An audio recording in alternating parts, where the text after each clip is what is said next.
Bienvenue à vous tous qui vous êtes rassemblés pour ce temps de culte. Bienvenue que vous soyez présents ici dans le temple ou à distance par le moyen des réseaux sociaux.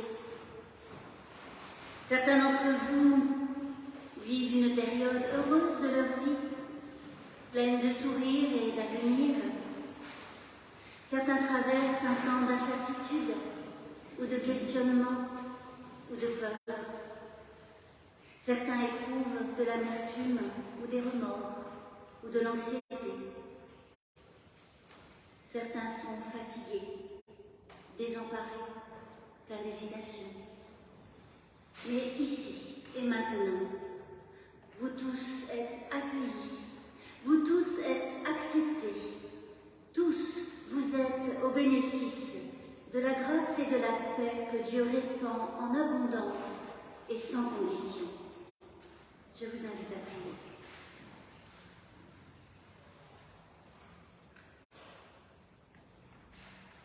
Ô notre Dieu, créateur du monde, ouvre nos yeux à la beauté et à la bonté. Ouvre nos esprits à l'émerveillement et à la gratitude. Ouvre nos oreilles à ta parole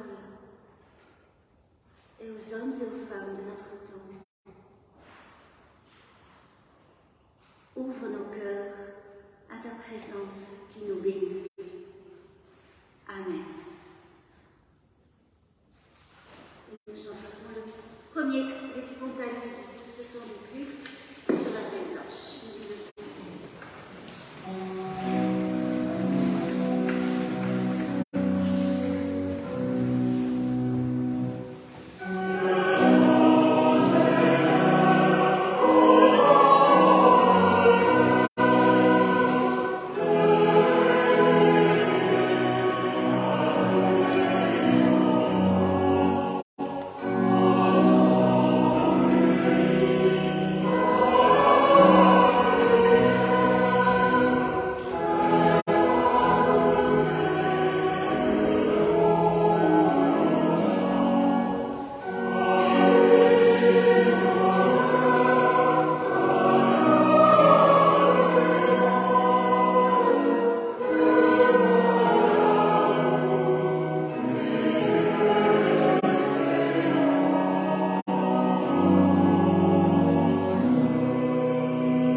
Tu es la source et l'estuaire, tu es l'aube et l'aube à nouveau, la lettre première et dernière, et tu es la cire et le sceau. Tu es le don et la demande, tu es la joie et la question, tu es le donneur et l'offrande, l'origine et l'achèvement. Tu es le ciel sur nos désordres et la terre où nous nous aimons. L'univers contient tous les astres et ton nom contient tous nos noms. Amen.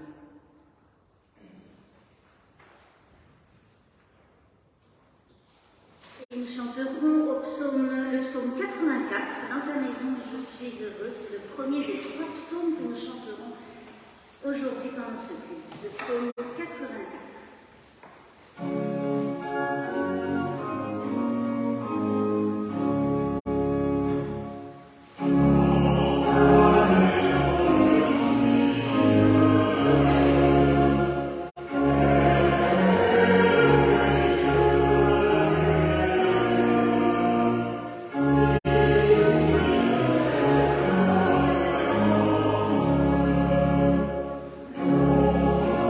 Oh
selon Matthieu que Béatrice va lire.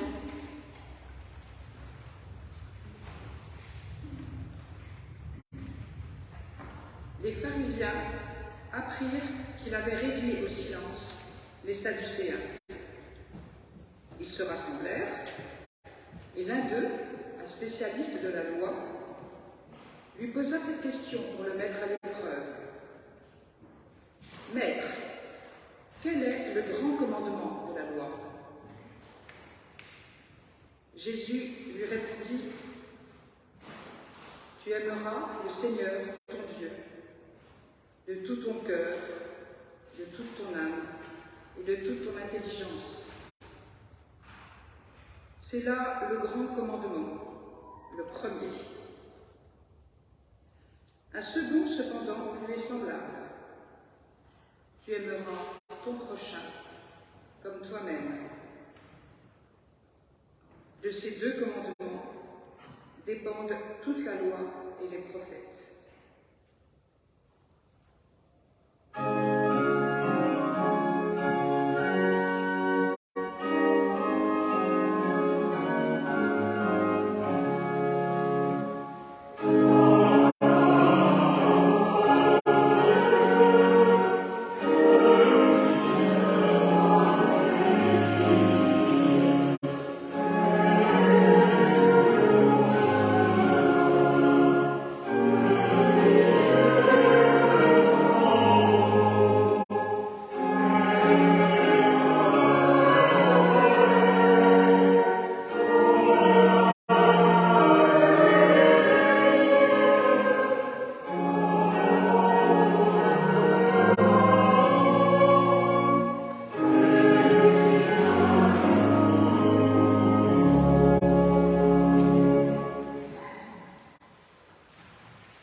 Nous nous recueillons dans la prière de confession.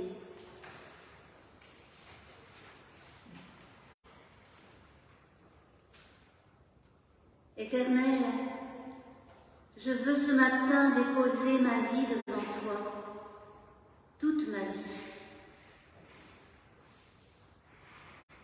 Non plus seulement les pensées furtives, les prières secrètes, les élans momentanés que je t'adresse quand cela me plaît, quand j'y pense, mais toute ma vie, ces jours et ces nuits, pour que toute ma vie soit aimée par toi et apaisée par toi.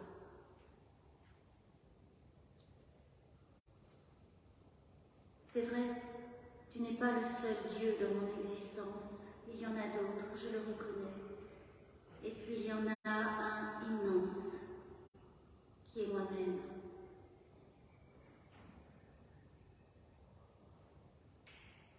Je ne me méprise pas. Je ne te demande pas de m'abaisser. Je te demande, Éternel, de me libérer de l'angoisse de vouloir tout maîtriser, de me délivrer de la pensée que je dois faire mes preuves à chaque instant.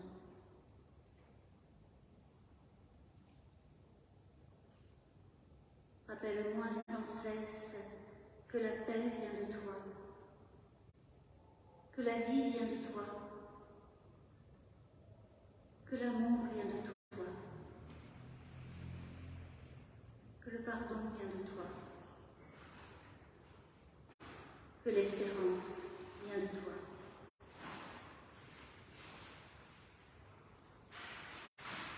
Amen.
à vous lever pour entendre l'annonce du pardon. Avec ces mots de l'apôtre Paul qui déclare « Si quelqu'un est en Christ, il est une nouvelle créature. » Amis, frères et sœurs, cette promesse est pour nous lorsque nous doutons sur notre chemin, lorsque nous nous sentons indignes, lorsque nous plions sous la routine ou la difficulté de la vie. Et cette nouvelle création n'est pas le fruit de nos repentirs ni de nos efforts, elle est l'œuvre de l'Éternel en Jésus-Christ, crucifié et ressuscité. C'est lui qui demeure chaque jour à nos côtés, quoi qu'il arrive, jusqu'à la fin des temps. Amen. Et je vous invite à chanter notre reconnaissance avec le psaume 101, les strophes 1, 2, 4 et 5 du psaume 101.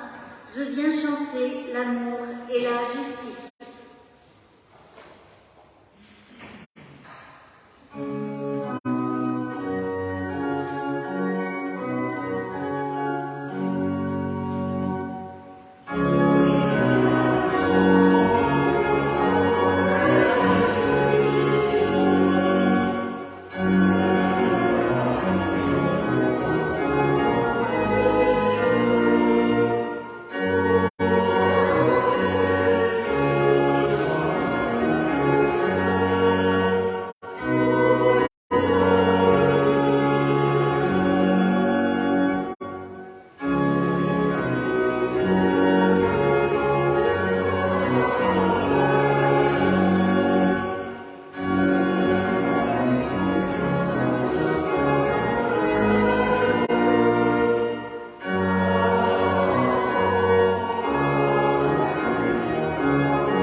Je vous invite à prier avant de lire dans les Écritures.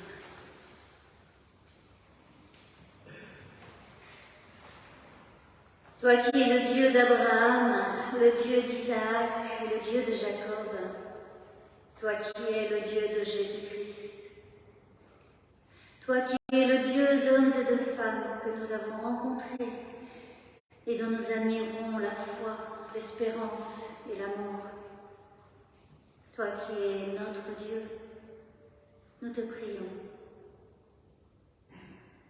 Que ta parole touche notre cœur, que ton esprit parle à nos esprits, que ton évangile devienne bonne nouvelle pour notre vie. Amen.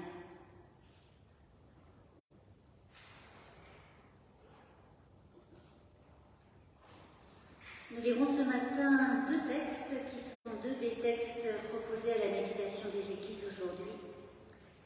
Le premier que nous lirons dans l'Évangile selon Matthieu au chapitre 16, les versets 21 à 27.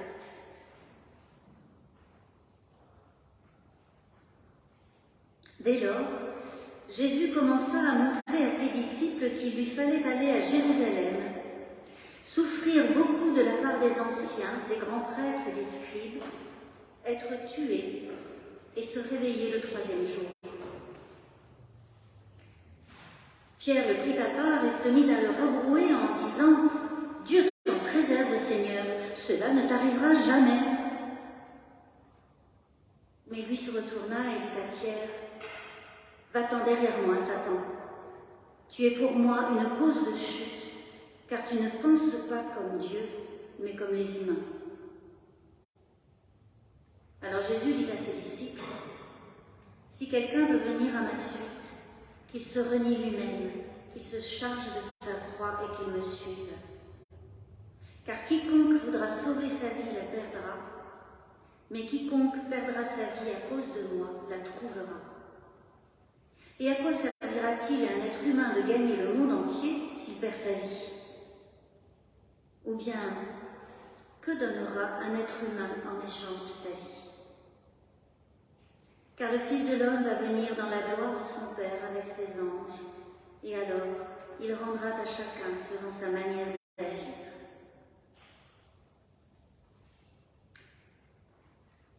Et puis le texte sur lequel portera plus particulièrement la méditation de ce jour, c'est dans l'Épître aux Romains, au chapitre 12, seulement 2 versets. Mais quels versets? Les versets 1 et 2 de Romains chapitre 12.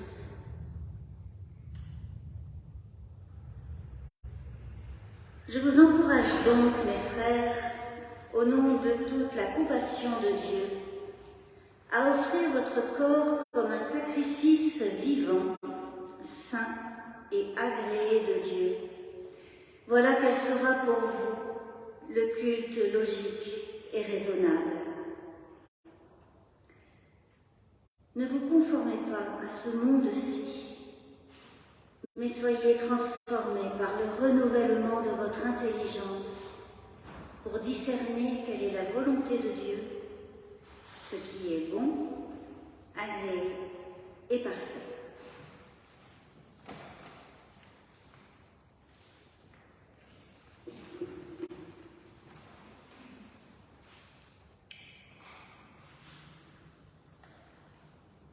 Au commencement est la compassion de Dieu.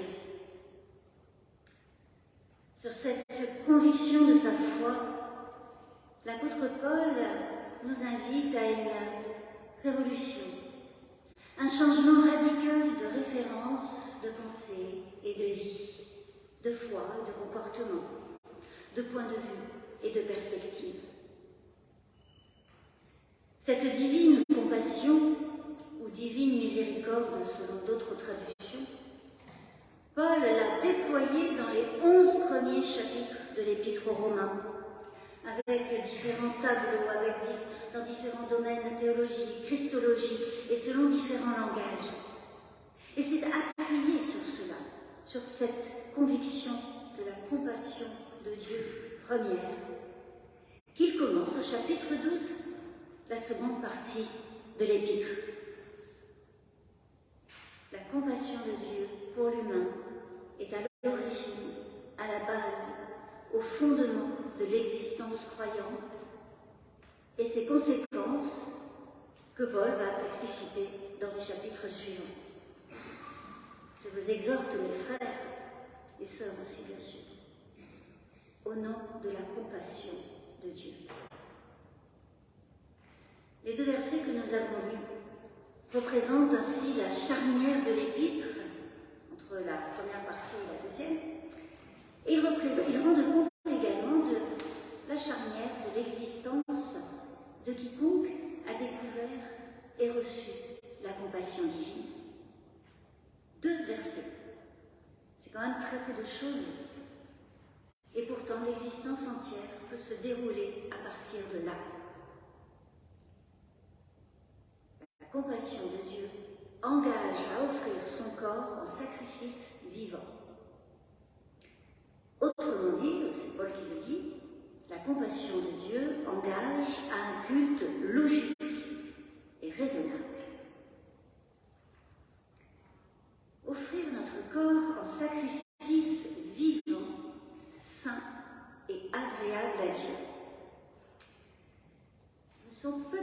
les termes que nous emploierions le plus spontanément pour dessiner notre existence. Un culte logique et rationnel, ça nous conviendrait peut-être un peu mieux.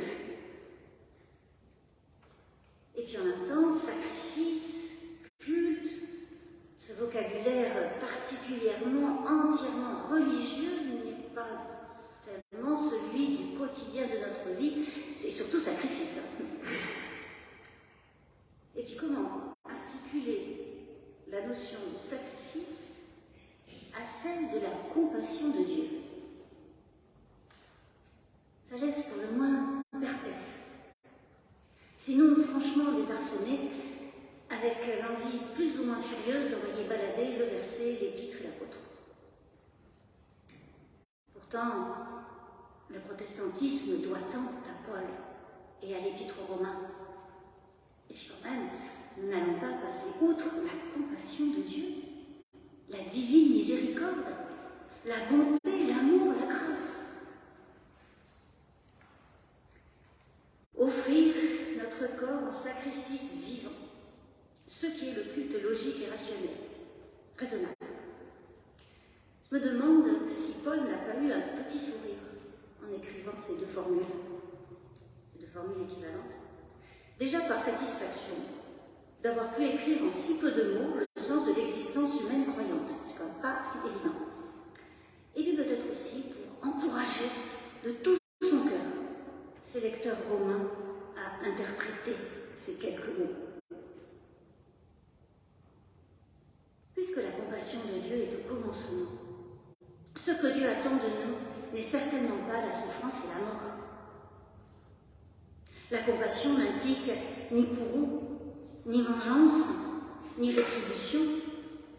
Elle reproche, elle prend soin, elle accompagne, elle soutient, elle encourage. La compassion ne génère ni violence, ni honte, ni soumission, ni culpabilisation. Elle relève, elle pardonne, elle fait confiance, elle espère. La compassion, c'est ce miracle qui nous fait vivre, sans lequel l'existence glisserait, sombrerait dans l'idolâtrie, le désespoir ou le fanatisme. C'est pourquoi le sacrifice mentionné par Paul est sacrifice vivant, et cela change tout. Non pas un sacrifice qui conduit à la mort ou à la privation ou à la réduction de la vie, mais une dynamique pour la vie, par laquelle la vie est célébrée comme témoignage de la compassion qui la fonde. Et c'est aussi en cela que le sacrifice vivant est saint et agréable à Dieu. Et puis il faut aussi se souvenir que dans la Bible hébraïque, le sacrifice n'a jamais pour but d'apaiser la colère de Dieu. Dans la Bible hébraïque, un sacrifice est offert pour 4 objectifs selon des modalités différentes, selon les circonstances. Le sacrifice le plus important, c'est le sacrifice d'action de grâce. Une autre catégorie, ce sont les sacrifices qui représentent une invitation adressée à Dieu. On lui offre un repas, afin que Dieu vienne parmi son peuple et le bénisse. Ou alors, le sacrifice vise à éliminer le péché ou l'impureté, pas le pécheur ou la pécheresse, ni l'impur, afin que, justement, l'humain pécheur ou impur retrouve sa place parmi son peuple. Ou aussi, le sacrifice est prescrit pour attester que Dieu est l'ultime propriétaire de toutes choses, notamment lorsqu'il y a eu vol ou une malversation qui est à cause du préjudice au bien de quelqu'un. Dans la Bible hébraïque, le sacrifice n'est jamais accompli au détriment de l'être humain, mais toujours à son bénéfice. Et bien sûr, jamais un être humain n'est sacrifié. Lorsque Paul choisit ce mot, il ne l'investit pas de la signification que lui donne le temple de Jérusalem, ce que je viens de vous dire. Il ne l'investit pas non plus du sens des multiples sacrifices du culte romain de la religion romaine, que connaissent particulièrement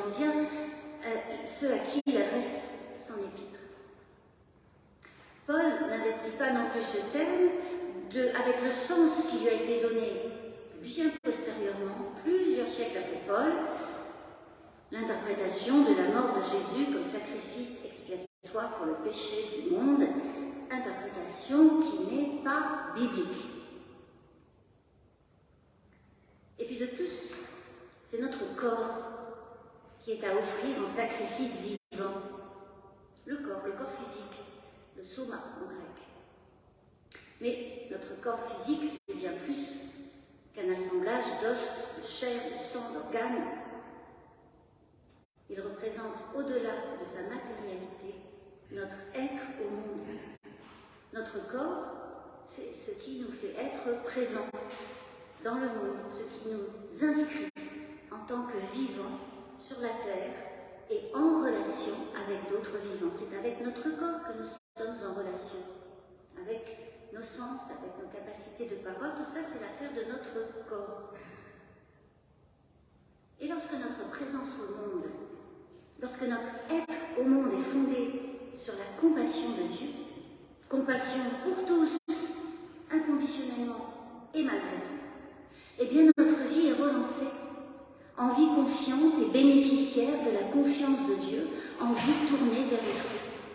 Parce que la compassion de Dieu n'est pas un gain pour le seul et propre intérêt de celui qui en bénéficie.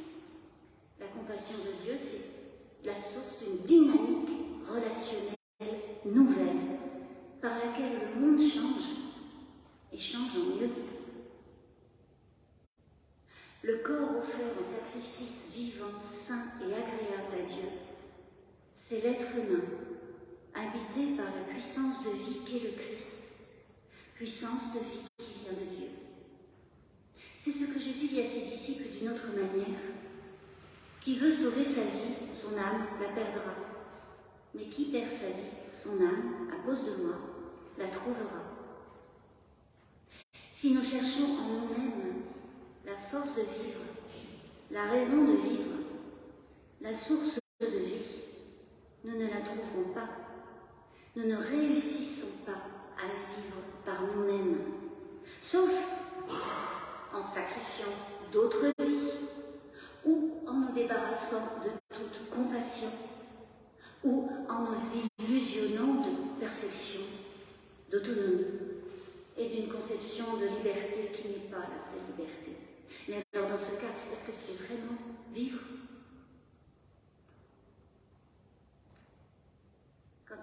Quant au culte logique et raisonnable, ce n'est pas plus que le sacrifice vivant, une cérémonie selon un rite bien codifié.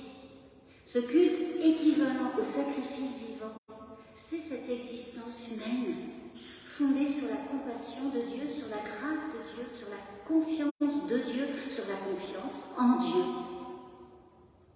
Une existence transformée, une personne transformée par la compassion de Dieu et se laissant faire, se laissant travailler par la compassion, par la grâce qui produit la reconnaissance, l'espérance et la confiance.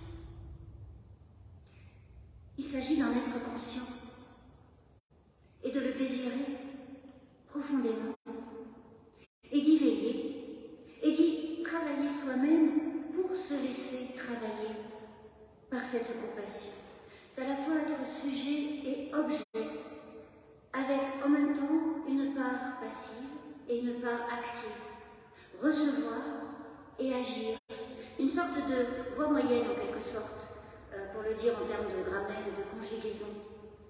Mais cela ici, voie moyenne, ne signifie surtout pas voie médiocre ou voie médiane. C'est une voie de gratitude et d'engagement.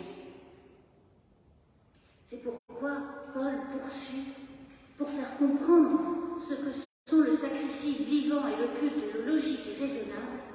Ne vous conformez pas à ce monde, mais soyez transformés par le renouvellement de votre intelligence. Le verset 2 éclaire le verset 1, affirmant que le sacrifice vivant et le culte logique et raisonnable échappent à la mainmise de tout système religieux, puisqu'il ne s'agit pas de pratiques religieuses, mais d'engagement quotidien, de la vie de tous les jours. Il s'agit de la vie ordinaire, portée par la confiance, la reconnaissance, l'espérance, et plus par le souci de soi, ni par le rapport à un sacré défini et contrôlé par une religion.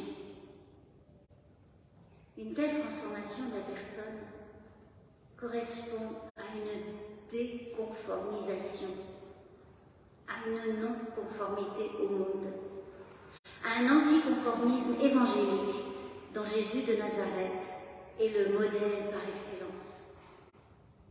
Les récits des 4 évangiles donnent à lire la proximité délibérée de Jésus avec celles et ceux qui sont repoussés dans les marges, celles et ceux qui sont hors normes, celles et ceux qui sont non conformes par rapport aux règles religieuses et sociales. Et ce faisant, Jésus suscite des transformations radicales.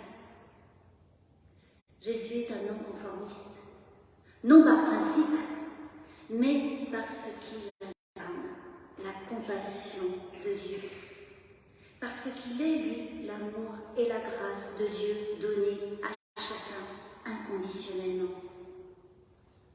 Parce qu'il est le Christ de Dieu, il refuse ce passage de la vie à la mort, celui qui est le passage biologique, mais qui s'impose dans tellement d'autres domaines de l'existence humaine. Passer de la vie à la mort, mourir. De la mort à la vie.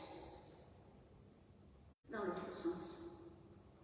En cela, il est non-conformiste. Il fait passer de la mort à la vie les lépreux, les paralysés, les possédés, les prostituées, tous celles et ceux qui sont exclus. Il ouvre le passage de la mort à la vie, en ne cédant jamais aux simplifications, aux essentialisations, au retour en arrière, ni à la lettre de la loi. Il ouvre le passage de la mort à la vie, en ne se laissant influencer par aucun déterminisme, aucune assignation, aucune sécurité. Tout ce qui, dans le monde, conforme et confine les êtres humains selon leur identité nationale, leur appartenance religieuse, leur place sur l'échelle sociale, leur mode de vie, leurs caractéristiques personnelles.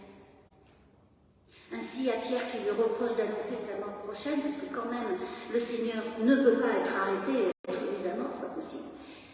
Jésus répond sèchement, « Va-t'en derrière moi, Satan ». Non que Jésus identifie Pierre à Satan. Mais Pierre, en disant ce qu'il a dit, assigne à Jésus une définition de Seigneur qui ne peut pas comporter l'échec et encore moins la mise à mort. Pierre voudrait, sans en être conscient, opérer une division. Et je rappelle que Satan signifie le diviseur. Le Satan, c'est le diviseur. Pierre voudrait séparer Jésus de la divine compassion qu'il révèle et incarne. Mais la compassion n'a pas d'arme. La compassion ne peut pas faire pression. Elle ne peut pas s'imposer. Et oui, elle peut susciter de la violence qui veut et qui peut la réduire. Le Seigneur de Pierre est assez conforme au modèle humain du pouvoir, alors que Jésus entrera à Jérusalem, assis sur un ânon, le petit d'une ânesse. Pierre n'entend pas encore, que la compassion de Dieu est telle que même la mort de Jésus n'y mettra pas fin. Il y a tant d'opinions, de croyances, de convictions, de manières de vivre. Chacun peut être le conformiste pour les uns et anticonformiste pour les autres. Mais la non-conformité à laquelle Paul appelle les Romains, la non-conformité de Jésus-Christ, concerne ce qui fonde l'être. Et elle se tient, cette non-conformité, à la compassion inconditionnelle et gratuite de Dieu envers chacun et envers tous. Ne soyez pas conformes à ce monde-ci. Paul aurait pu écrire « Soyez compatissants en réponse à la compassion que vous avez reçue. » Alors le regard sur soi-même et sur autrui n'est plus un regard de jugement, de comparaison, d'évaluation. Et le rapport à autrui et au monde n'est plus un rapport régi par la domination ou la soumission. Et l'intelligence alors est renouvelée, rafraîchie, rajeunie.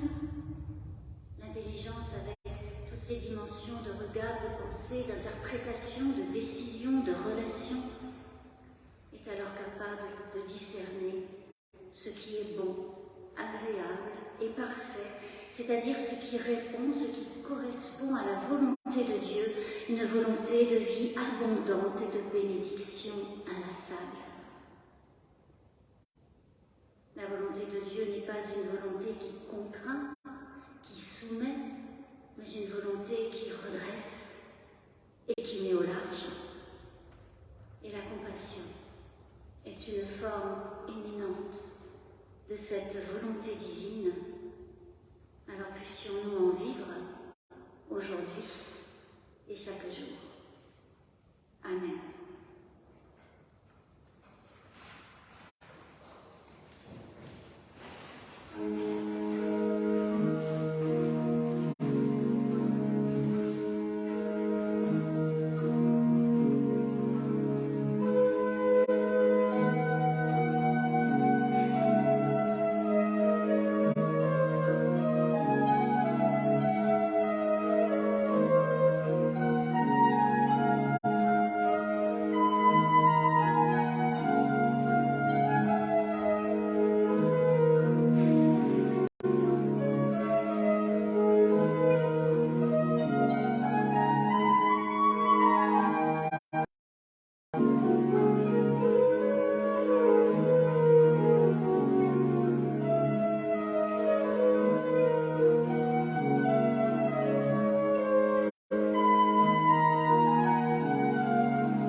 Voici le moment de la confession de foi. Je vous invite à vous lever, à vous y associer du cœur si vous le souhaitez.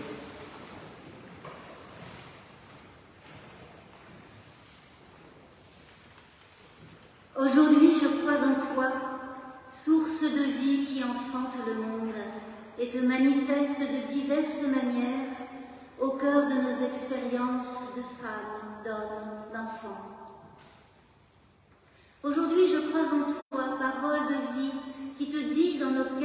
sens, nos recherches spirituelles, nos remises en question, et dans les non-savoirs qui habitent les femmes, les hommes, les enfants. Aujourd'hui, je crois en toi, effusion de vie qui épouse nos désirs de mutualité, de réciprocité, de communion dans nos engagements de femmes, d'hommes, d'enfants. Aujourd'hui, je crois en toi, qui suscite une église où femmes, hommes et enfants reçoivent, vivent et célèbrent dignement leur foi.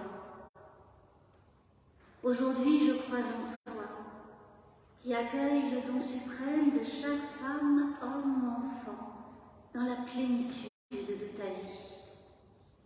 Amen.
Des annonces pour ce dimanche 3 septembre.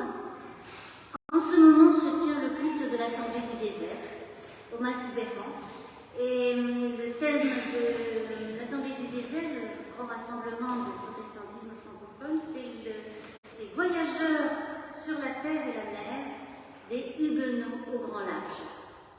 Le culte ce matin est présidé par la pasteur Céline Romaine, qui est professeure de Nouveau Testament à l'Institut protestant de théologie de Montpellier. Puis il y a cet après-midi 2 interventions d'historiens sur ce thème des huguenots au grand large. Je pense qu'on va retrouver ces interventions, au moins le culte est diffusé sur France Culture. On va pouvoir l'écouter en anglais après si vous le souhaitez. Aujourd'hui, comme tous les dimanches, la collecte alimentaire au profit de l'épicerie solidaire de la Croix-Rouge dans le 11e arrondissement. Merci à toute l'équipe qui a repris déjà la permanence, la tâche, qui apporte, qui nous renseigne sur ce qu'il y a à apporter. La liste est affichée, je pense qu'elle va bientôt changer. On va bientôt aller faire une livraison, n'est-ce pas, Nicole? Voilà. Dans la semaine, les activités reprennent au foyer de l'âme, donc dès jeudi à 12h30, la pause spirituelle dans le temple pour 1 heure de silence, de musique, de méditation biblique, de partage et de prière. Tous les jeudis, pour ceux qui ne le savent pas, tous les jeudis à 12h30 dans le temple. Et puis jeudi soir, c'est aussi la reprise du ciné-club. Voilà. Je te cherchais, Didier, pour que tu viennes nous parler de Cléopâtre.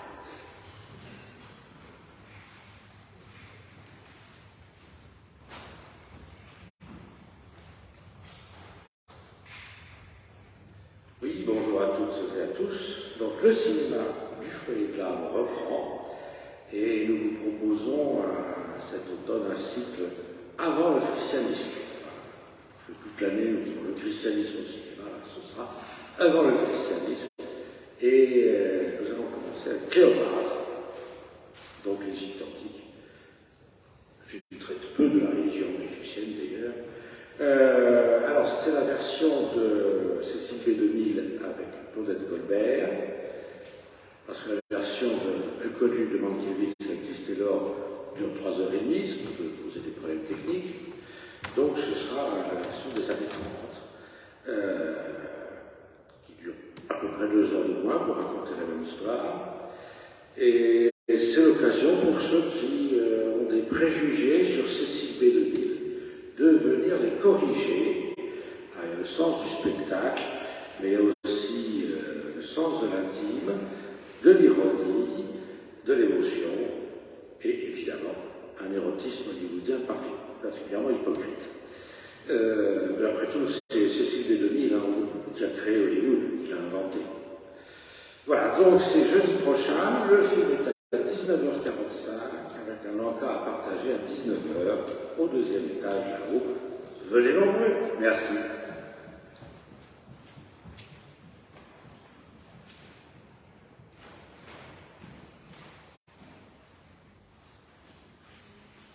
En avançant dans la semaine, samedi 9 septembre, ce sera la journée du Conseil presbytéral. Tous les ans, les membres du Conseil presbytéral se retrouvent toute la journée pour réfléchir, envisager l'année, l'avenir et faire le point aussi sur le foyer de l'âme, sur ce que nous y vivons et ce que nous voulons y vivre. Et puis, bien sûr, dimanche 10, le culte à 10h30, qui sera suivi du repas des JNJ, qui signifie, je le rappelle, jeunes et moins jeunes, et qui donc permettra à tous ceux qui le souhaitent de se retrouver dans la salle du 2e étage après le culte en apportant quelque chose à partager ou rien du tout. Et ce que nous partagerons surtout, ce sont nos lectures d'été, puisque vous aviez tout un tas de bons conseils de lecture dans le bulletin de l'amitié du mois de juillet. Peut-être avez-vous lu quelques-uns de ces livres ou d'autres, mais en tout cas, et même si vous n'avez pas lu, vous pourrez venir entendre parler de lecture, de bonne lecture, dimanche prochain, après le culte, à partir de midi, dans la salle du 2e, la reprise du repas des JMJ. Et puis je voulais vous dire aussi, notez que le culte de rentrée aura lieu le dimanche 17. Un culte avec partage de la scène. Voilà. Et est-ce qu'il y a d'autres choses à se dire, d'autres annonces? Isabelle, j'ai oublié. Bon, alors, voici le moment de l'offrande. Pendant cette offrande, nous allons chanter le 3e psaume, le psaume 133 que nous ne connaissons pas. Donc, Fred va jouer la mélodie et nous avons juste 2 strophes pour l'apprendre. Donc, on va s'appliquer et le panier connecté est en service pour ceux qui le souhaitent pour l'offrande. Voilà, donc je vous invite à vous lever, à chanter, à écouter d'abord et puis à chanter le psaume 133 pendant l'offrande.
Nous nous rassemblons avec nos frères et sœurs dans la prière d'intercession. Cette prière sera une réécriture, une actualisation de la prière de notre Père.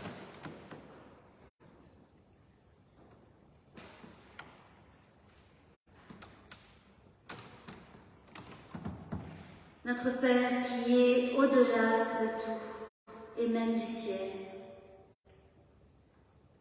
que ton nom soit mis à part et qu'il y ait une place de choix dans nos vies. Que tu sois de plus en plus reconnu, respecté, écouté, suivi. Parce que tout ce qui arrive, ici et ailleurs, n'est pas toujours le bien. Que ta volonté s'accomplisse sur la terre comme au ciel. Donne-nous aujourd'hui notre pain spirituel, ce pain de vie qui est ta parole divine, ta présence, ton esprit, ton être même. Ce pain qui peut nous nourrir pour l'éternité et nous donner la force qui vient de toi.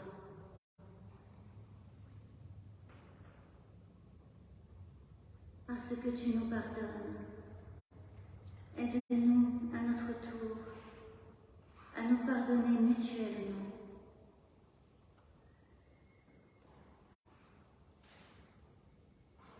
Fais que nous ne soyons pas introduits ou enfermés dans l'épreuve, vaincus par elle, anéantis,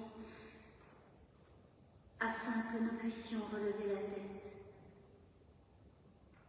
Mais délivre-nous. Libère-nous, car le mal est là et il emprisonne. Nous te disons tout cela avec confiance, car c'est à toi qu'appartiennent l'amour, le pardon et la paix au siècle des siècles. Amen.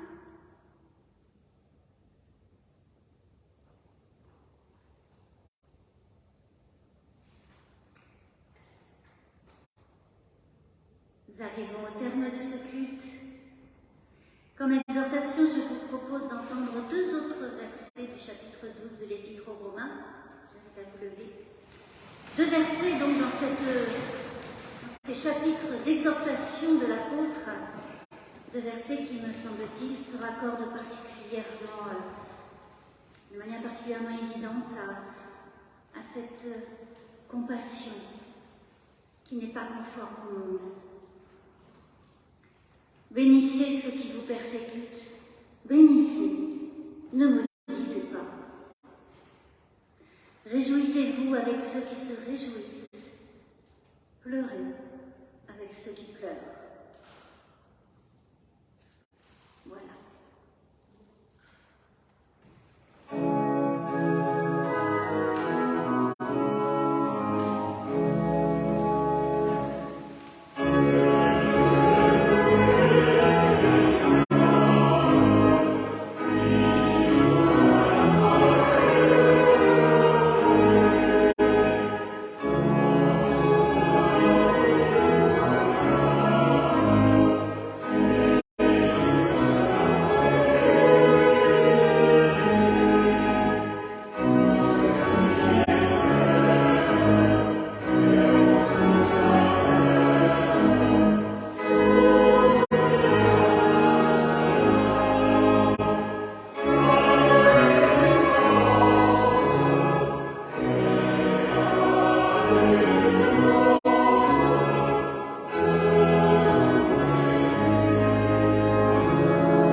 pour que vous abondiez en espérance par la puissance de l'Esprit Saint.